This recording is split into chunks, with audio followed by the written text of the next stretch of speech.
So this video is about how companies are changing the game by changing people's habits, right? I mean, a great example is Amazon Prime. I recently went to a prospect site to show them, hey, this is how our device works, technology works and everything. And then I was walking out. And when I was walking out, I saw right next to them was this big Amazon facility.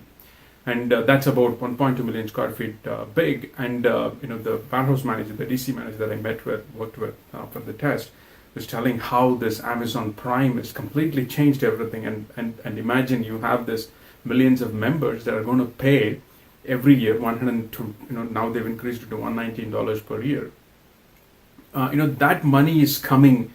Whatever happens, right? I mean, there may be some members might cancel their subscriptions, but 90% of that is coming, right? So having said that, I mean, you have so much money that's coming in, and you can negotiate a lot of things, leveraging that, right? I mean, better transportation costs, better delivery costs with parcel carriers, and many things that can be done when you have that money that's clearly coming in a subscription model.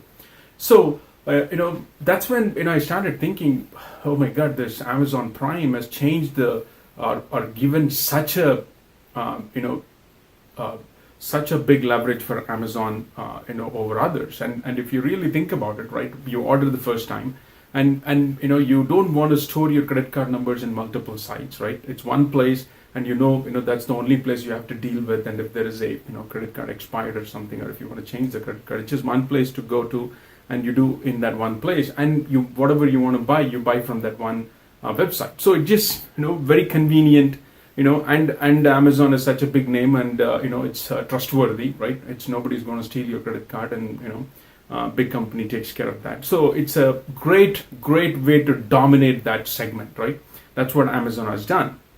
So if you really think about it, the other thing that I was able to relate to is this thing called Costco. I mean, Costco is a ritual for everybody, right? I mean, for example, my daughter and myself, we go there every Sunday. So every Sunday, and part of the ritual is like tasting the samples. And my daughter gets so excited, and we go there and spend an hour buying all the weekly provisions that's needed, and then anything else that we need to buy, hang out, and then she goes for a music class, and then we come back. So it's a weekly ritual, and you have to do it. If you didn't do it, you felt like, hey, your weekend is not complete.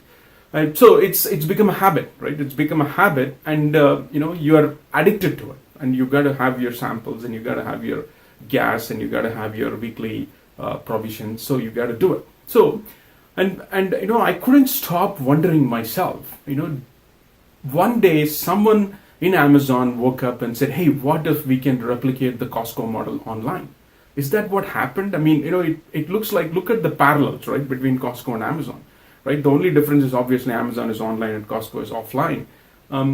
Look at the parallels, right? I mean, Costco as a warehouse club concept, I mean, they give all the, capabilities. I mean, you get great returns policy. And sometimes, I've got avocados that spoiled. So I just told them, hey, my avocado spoiled, and they just took it off. They just, made it a return. So it's a very generous returns policy.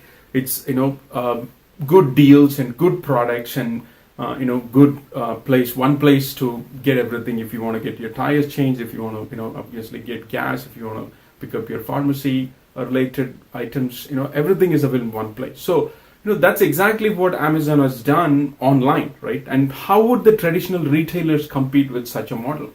And what and all these traditional retailers have to do to compete with the likes of Amazon, right? I mean, it's pretty challenging. So obviously they got to implement some kind of subscription model, a recurring subscription model, and then they got to have generous returns policy, right? And then they got to have they have to do some kind of a fulfillment from their store, leveraging the stores available all over the country.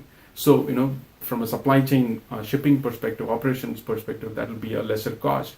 It's easy to fulfill, and you're, storing inventory in one place, and, all the benefits associated with that.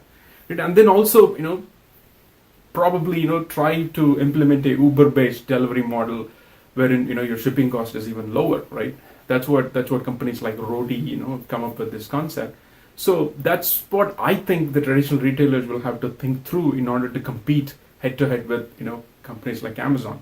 Um, Thank you for taking the time to watch this video, and would love to hear your thoughts. Thank you.